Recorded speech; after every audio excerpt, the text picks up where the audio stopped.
유머 하나 또 하고 말씀 전하겠습니다. 어느 교수 목사님이 이제 설교를 하고 있었습니다.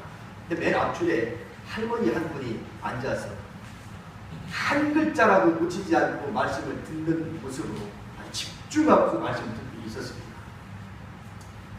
근데 목사님 그 모습을 보고서 할머니가 말씀 아주 주의 깊게 열심히 듣는구나. 그래서 더 신이 나가지고 무척껏 소리를 높여서 설교를 했습니다. 그래서 가끔 설교를 하다가 중요한 대목이 나오게 되면 이 손으로 당자장을 쾅쾅 치기도 하면서 말씀을 아주 심하게 전했죠. 근데 할머니는 그럴 때마다 더 쳐다보면서 집중하면서 말씀 듣는 거예요. 그러다가 중요한 거의 끝날 쯤 돼서 말씀을 전하는 목사님이 또 중요한 대목이 나와가지고 이것을 딱 쳤더니 그 틈을 이용해서 이 물컵이 바닥으로 빵 떨어지면서 박살나고 말았습니다. 그 모습을 보았던 할머니가 소리를 치기를 그럴 줄 알았어 그랬답니다. 할렐루야. 자, 오늘도 여러분을 참 주 안에서 사랑하고 축복합니다. 오늘 인사하고 좀 시작하려고 하는데요. 오늘 이렇게 인사했으면 좋겠어요. 오늘은 감동적인 날입니다. 자, 해봐요. 오늘은 감동적인 날입니다.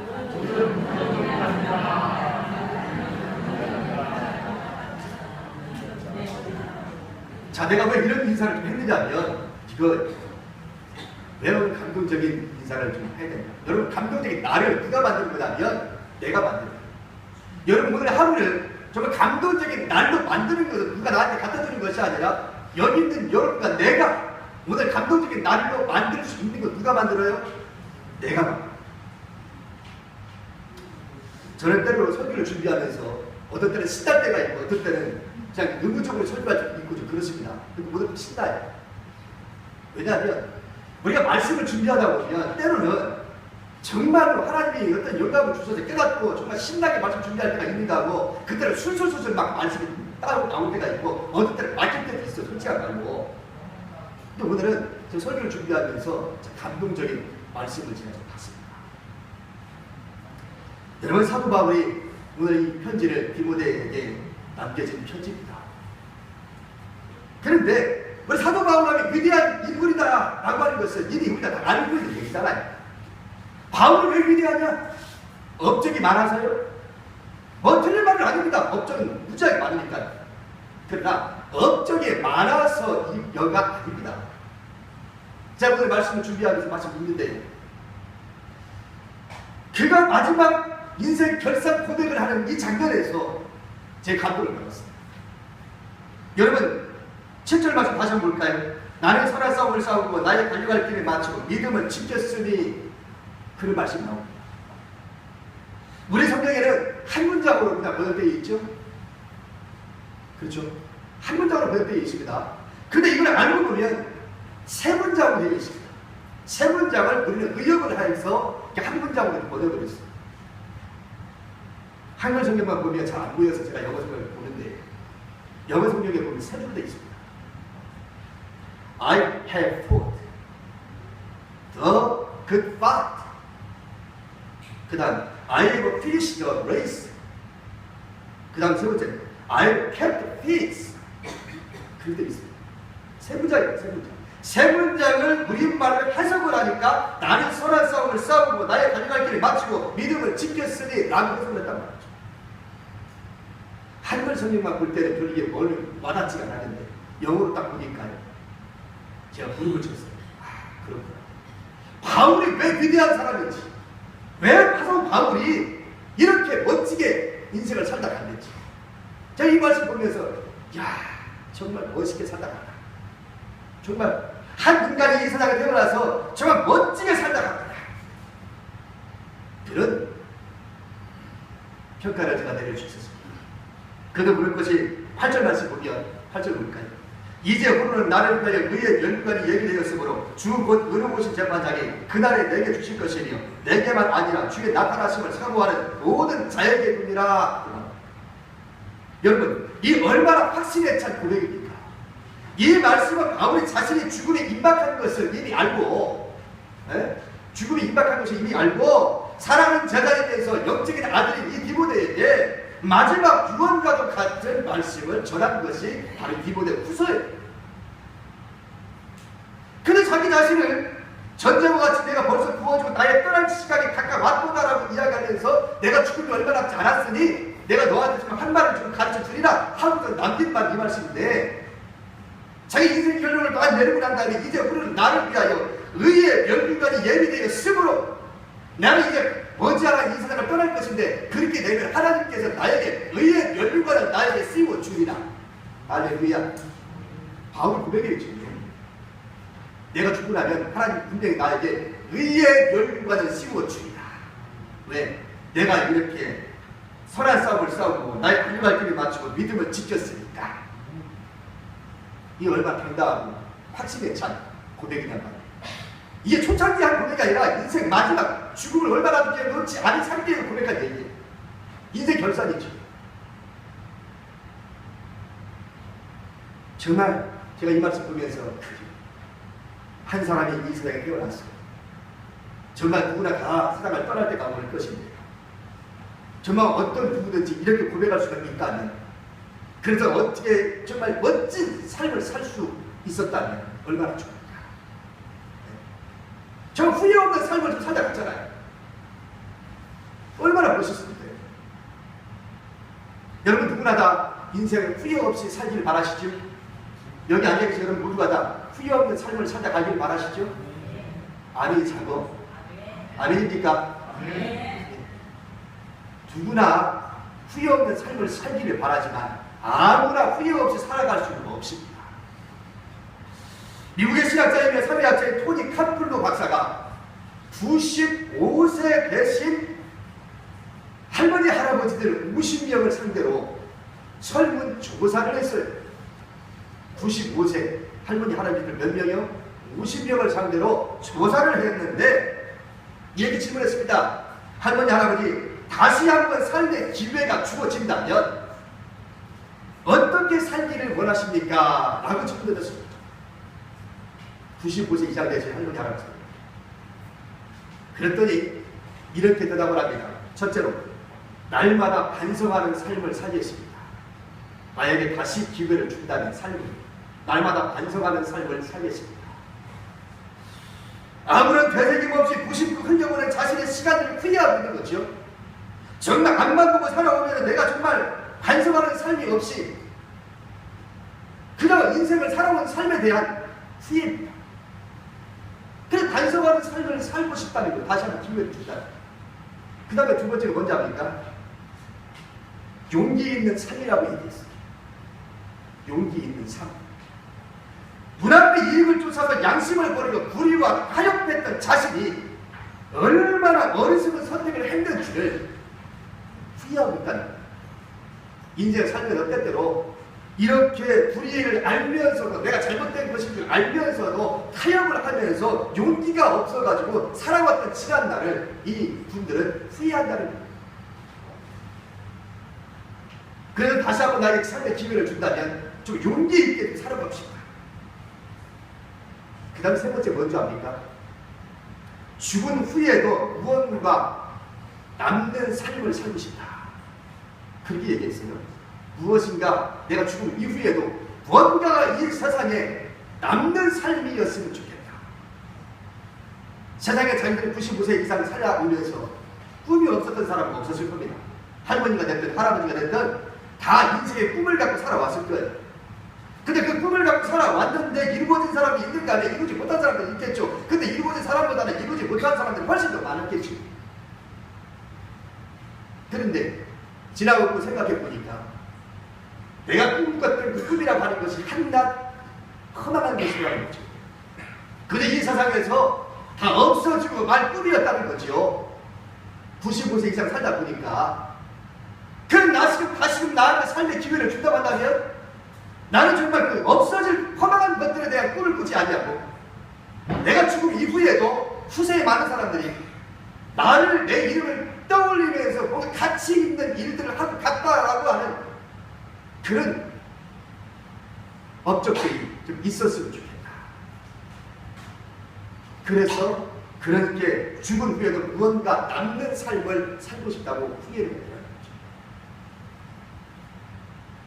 여러분, 누구나 후회 없는 삶을 산다고 그랬죠?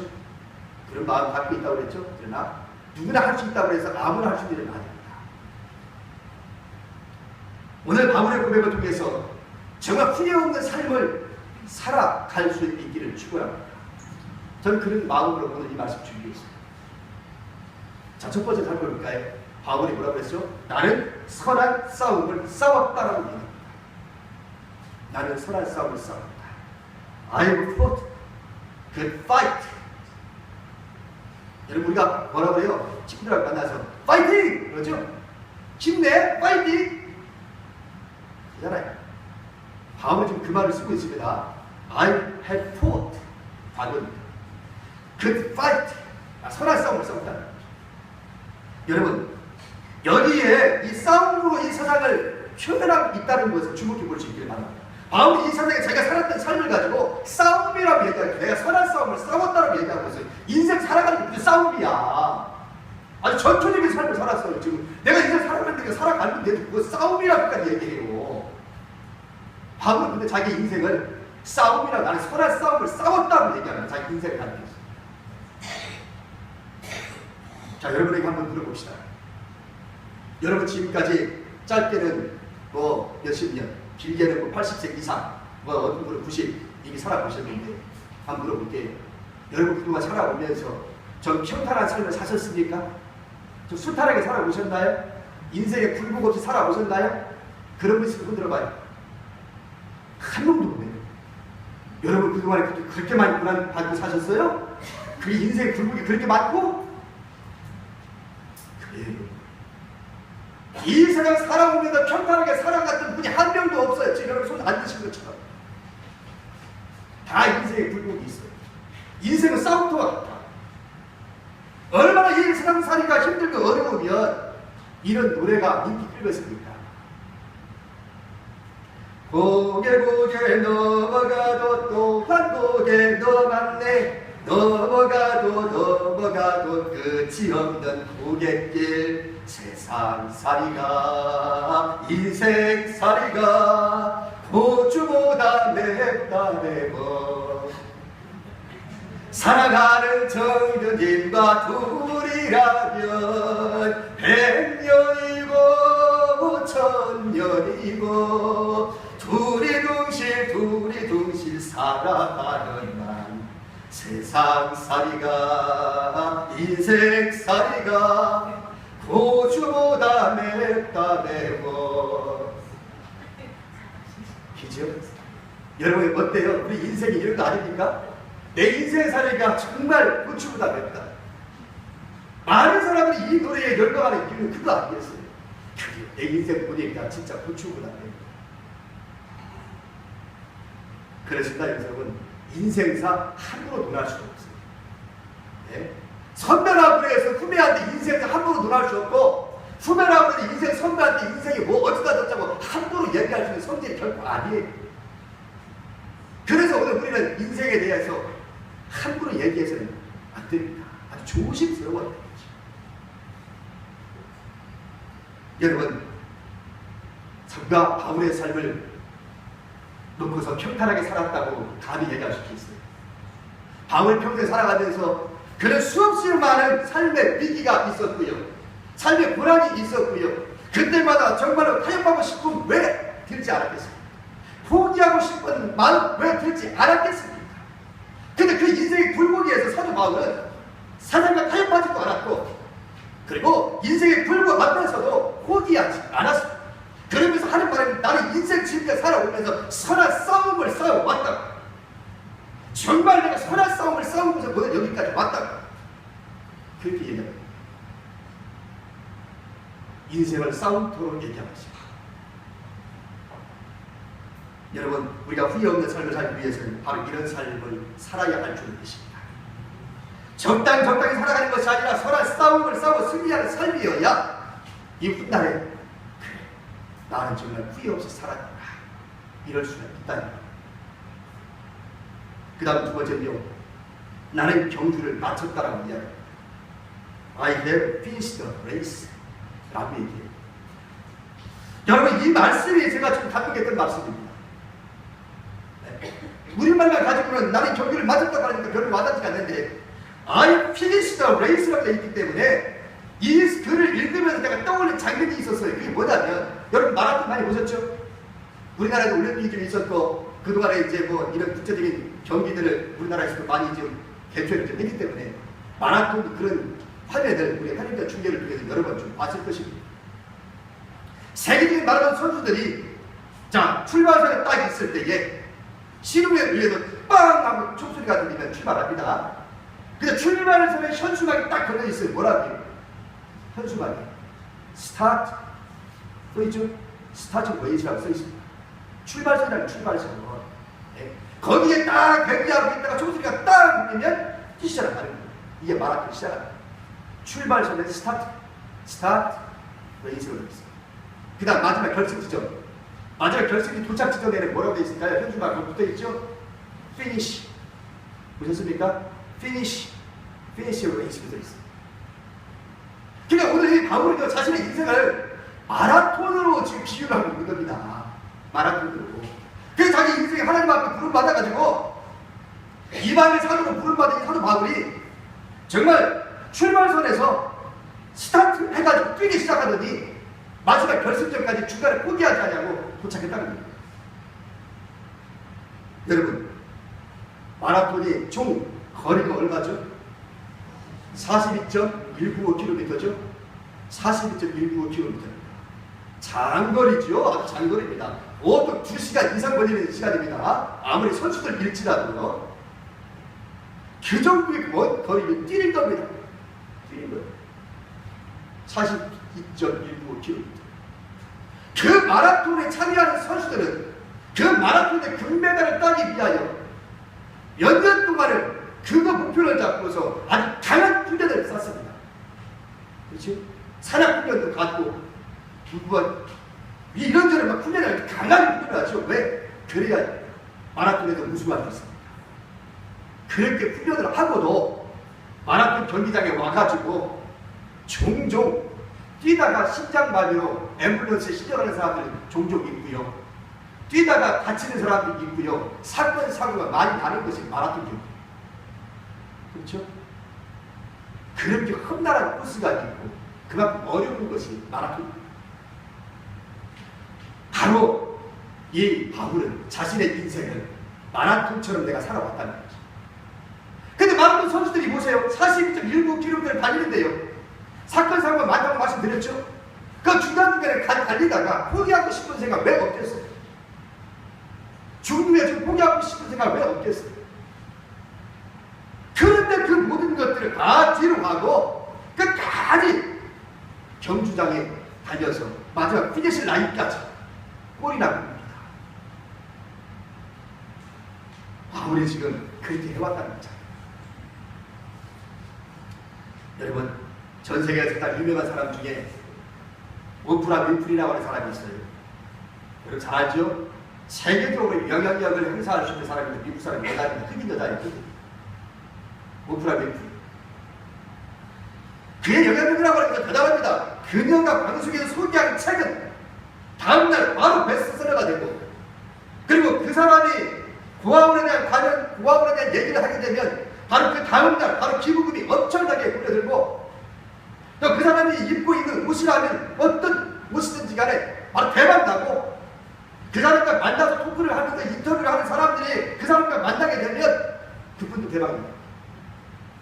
오프라 윈프리라고 합니다. 흑인 여자.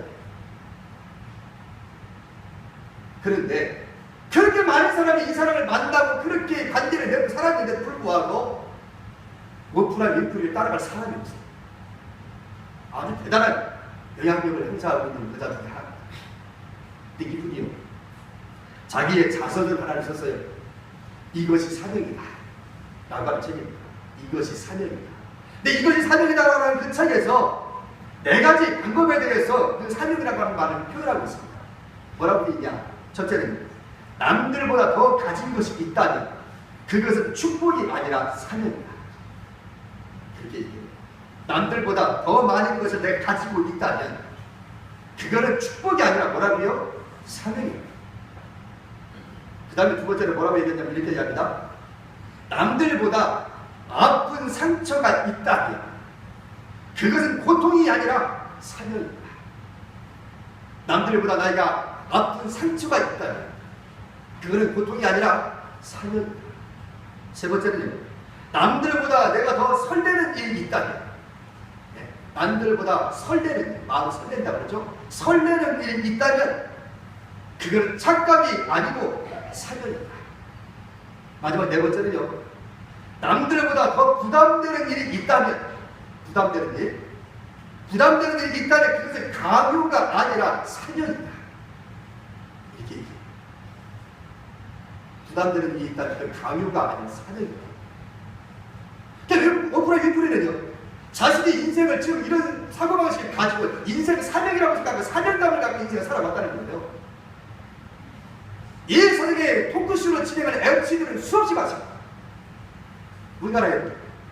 근데 오프라 윈프리는 백인도 아닌 흑인인데도 불구하고 더더군다나 이 사람은 아픈 상처도 있어요. 강간을 당했잖아요. 어릴 때. 아픈 상처도 있는 사람입니다. 그랬던 이 여자가 전 세계에 가장 영향력을 행사할 수 있는 사람 중에 하나입니다. 막대하죠. 아주 지대한 영향력을 끼치고 있죠. 오프라 윈프리. 사명감. 자기 살아가는 삶이 사명감으로 살아가는 사명감. 오늘 여기 저나 여러분 사명이 있는 줄 믿습니다. 아까 집사님 기도할 때 이야기했던 것처럼 여러분에게 무슨 사명이 있어요? 사람을 살리고 또 교회를 살리고 또 사상을 살리는 사명이 있어요. 우리가 그냥 살아가는 게 아니에요, 여러분. 우리는 정말 사명감을 가지고 살아야 할 줄로 믿습니다. 이게 사명입니다. 여러분에게 주신 사명이 뭡니까? 정말 빛과 소금으로 살아가는 것, 이게 사명이죠. 이제 마지막 세 번째는요, 나는 믿음을 지켰다고 얘기합니다. I kept peace라고 했습니다. 나는 믿음을 지켰다. 왜 이것이 감동이 될까요? 왜? 여러분, 저 역시 믿음 생활이 결코 짧지 않습니다. 제가 초등학교 4학년 때부터 예수 믿기 시작했으니까요. 네? 저도 내년이면 이제 50이고요. 제가 지금 인생 저도 짧진 않아요. 초등학교 4학년 때부터 제가 예수 믿기 시작했으니까 초등학교 시절 예수 믿었고요. 중등학교 시절 내가 예수 믿었고요. 고등학교 시절 보냈고 대학 보냈고 그리고 이 교회 오기까지 몇 개 교회를 거쳐서 오늘 내가 미국까지 왔습니다. 그리고 이곳에서 제가 올해 13년째 있습니다. 그러니까 그동안에 제가 만난 수없이 많은 사람들 만났죠. 학생 때부터 시작해 지금까지. 그런데 그렇게 많은 사람들을 만났는데 지금까지도 믿음을 포기하지 않고 믿음을 지키고 살아가는 사람들이 그리 많잖아요. 우리 교회에도 지금 그런 사람들 많잖아요. 열심히 나오다가 낙심에도 안 나오는 분이 어디 한두 명입니까? 많잖아요. 내가 학교 다닐 때 좀 함께 믿음 생활했고 나와 함께 기도원에 가서 기도했던 사람들 중에도 지금 교회 안 다니는 사람들 있거든요. 내가 일평생 믿음을 지키고 살아가는 건 결국 쉽지 않습니다. 세상이 나로 하여금 믿음을 지키고 살 수 있도록 내버려 두지 않아요. 맞습니까? 세상이 결국 나로 하여금 편안하게 예수 믿기로 나를 내버려 두지 않는다 이 말입니다. 그래서 세상이 좋아서 하나님을 버리고 떠나는 사람이 있고 낙심에 안 나오는 사람들도 있고 있다가 믿는 사람 때문에 또 세상 일에 취해서 돈 버는 게 더 우선이라 사업하는 게 더 우선이라 교회에 떠나는 사람들도 있어요. 결국 세상은 나로 하여금 정말 신앙을 끝까지 지키고 살아가도록 그렇게 내버려 두지 않습니다. 오죽하면 바울이 아까 싸움이라고까지 얘기했겠습니까? 이 세상에. 그러니 그 모든 것들을 이겨내고 내가 믿음을 지키고 살아간다는 자체가 결국 쉽지 않아요. 근데 바울이 뭐라 그래요? 나는 믿음을 지켰다. 여러분, 바울이 살아가면서 얼마나 고난이 많이 겪었는지 압니까? 평탄하게 예수 믿었나요, 바울이요? 그렇지 않아요. 자, 그럼 한번 찾아볼까요? 히브리서 고린도 후서 11장. 바울이 얼마나 삶 속에서 그 많은 고난을 겪었는지 볼까요? 고린도 후서 11장 23절부터 27절까지 한번 읽겠습니다. 그들이 그리스도의 일꾼이냐? 정신이 없는 말을 하거니와 나는 더욱 그러하다.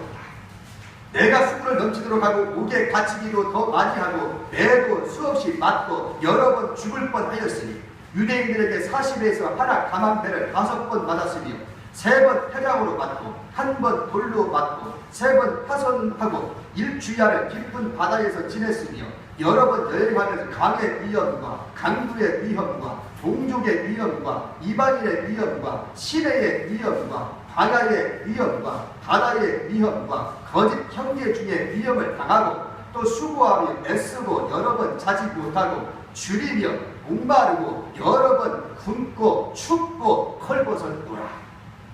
할렐루야. 이게 바울의 삶이었습니다. 우리가 지금까지 믿음 생활을 하는 거하고 바울이 지금 이 고난 당하면서 믿음 생활을 하는 거하고 차이가 커요 같아요. 여러분 이와 같은 고난 받고 사십니까 지금? 아마 이런 고난 받으시면 정말 이 자리에서 얼마나 살아남을 수 있을까 저는 장담할 수 없습니다. 바울처럼 이런 고난 받고 믿음을 지킬 수 있는 사람이 과연 얼마나 될까? 바울은 이렇게 고난을 받았어요.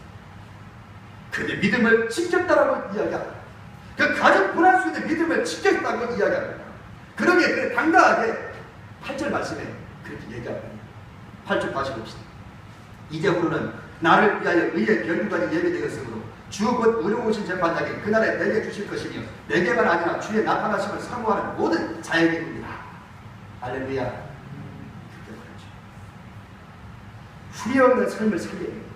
다른 것은 포기할 수 있어도 절대로 믿음을 포기해서는 안 됩니다. 제가 우리 교회에 와서 자주 썼던 말들 중에 여러 가지 있을 텐데 그 중에 하나가 이거였어요.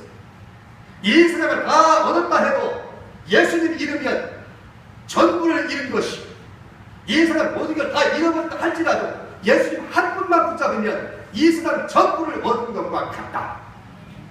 믿으시면 안 합시다. 여러분 믿습니까? 제가 끊임없이 쓰는 반복적으로 쓰는 말 중에 하나잖아요.